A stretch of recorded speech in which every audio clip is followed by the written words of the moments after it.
শুক্রবার আসানসোলে সাংগঠনিক বিষয় নিয়ে কথা বলতে এসে চা চক্রে বসলেন এবং তখনই রাজ্যের শাসক দলকে এক হাত নিলেন বিজেপি নেতা দিলীপ ঘোষ। মুখ্যমন্ত্রীকে কটাক্ষ করে তিনি বলেন, উনি কি সামলাবেন বুঝে উঠতে পারছেন না, দল সামলাবেন না দুর্নীতি সামলাবেন না রাজ্য। এদিন আসানসোলের বিতর্কিত রূপনারায়ণপুর টোল প্লাজার বিষয়কে টেনে দিলীপবাবু বলেন, বিভিন্ন জায়গায় এ ধরনের ঘটনা ঘটছে, নকল রসিদও ছাপিয়ে টাকা তোলা হচ্ছে, প্রশাসন থেকে শুরু করে নেতা নেত্রী সবাই সেট। এদিন সাংবাদিকদের সামনে এসব কথা বলতে বলতে তিনি আরো বলেন, এই দুর্নীতি তো হচ্ছেই। উল্লেখ্য, পশ্চিম বর্ধমান জেলা পরিষদের অধীনে থাকা বাংলা ঝাড়খণ্ড সীমানার টোল প্লাজা নাকি 10 বছর ধরে বিনা টেন্ডারেই চলছে, এমনই অভিযোগ করেছিলেন এক ব্যক্তি।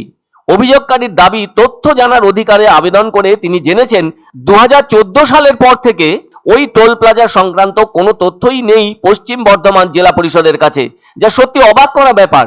কেননা ওই জেলা পরিষদের অধীনে থাকা এই টোল প্লাজাকে কেন্দ্র করে শুরু হয়েছে বিতর্ক। কিসের ভিত্তিতে বছরের পর বছর বিনা টেন্ডারে একই শুল্কে একই টেন্ডার চলছে, সেই প্রশ্ন সামনে এনেছেন স্থানীয় ওই বাসিন্দা। এতে সরকারের রাজস্ব আদায়ের ক্ষেত্রেও বিস্তর ক্ষতি হচ্ছে বলেই তার দাবি। কেন এত বছর ধরে নতুন ভাবে টেন্ডার হচ্ছে না? টেন্ডার হলে তো অন্যেরা যেমন সুযোগ পাবে, তেমনি রাজ্য সরকারেরও রাজস্ব বৃদ্ধি হবে।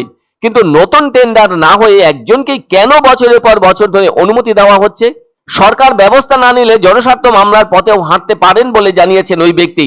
যদিও বিষয়টি নিয়ে পাশ কাটিয়েছেন স্থানীয় বিধায়ক বিধান উপাধ্যায়। তিনি বলেছেন, যেহেতু এটা জেলা পরিষদের বিষয়, সেজন্য তারাই দেখবে বিষয়টি। তাহলে বোঝাই যাচ্ছে ওই টোল প্লাজায় কি চলছে। ফলে এদিন ওই বিষয়টি নিয়ে অত্যন্ত ক্ষোভ ব্যক্ত করেন বিজেপি নেতা দিলীপ ঘোষ।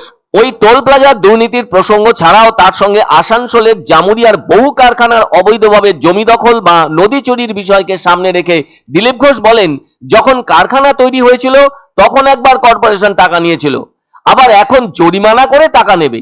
এবার দিলীপ বাবু জোরের সঙ্গে বলেন, জরিমানা করলেই অবৈধটা বৈধ হয়ে যায় না। এছাড়াও হয়ে যাওয়া নির্বাচন বা ট্যাব কেলেঙ্কারি নিয়েও মুখ খোলেন দিলীপ ঘোষ।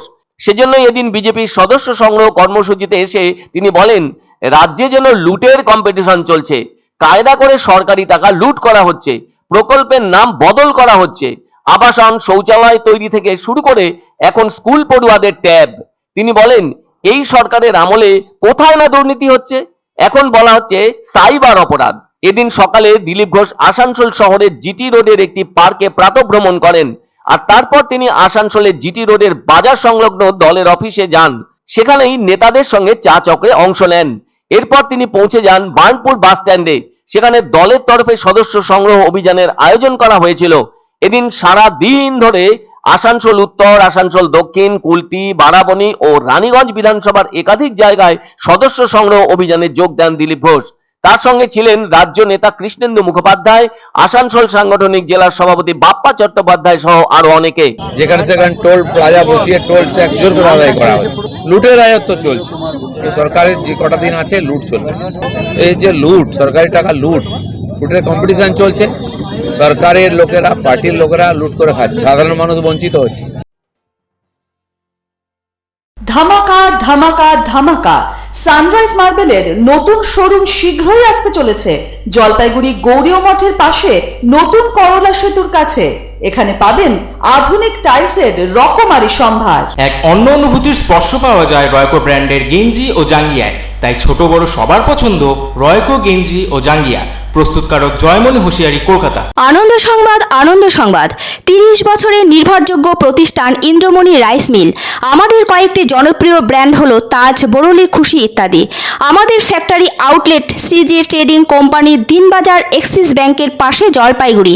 এখানে সুলভ মূল্যে গুণগত মানের সব ধরনের চাল পাওয়া যায়। Phone number 9547029475। পছন্দসই সেরা খাবার খেতে হলে সোজা চলে আসুন রুচিসম্মত আধুনিক মানের রেস্টুরেন্ট রাজদরবারে। কেননা এখানেই আপনারা পাবেন ভোজনের রাজকীয় অনুভূতি। শুধু পুজোর সময় নয়, সারা বছরই রকমারি খাবার সরবরাহ করাই এই রেস্টুরেন্টের আভিজাত্য। আমাদের ঠিকানা রাজদরবার, রাহুতবাড়ি, বাবুপাড়া, জলপাইগুড়ি।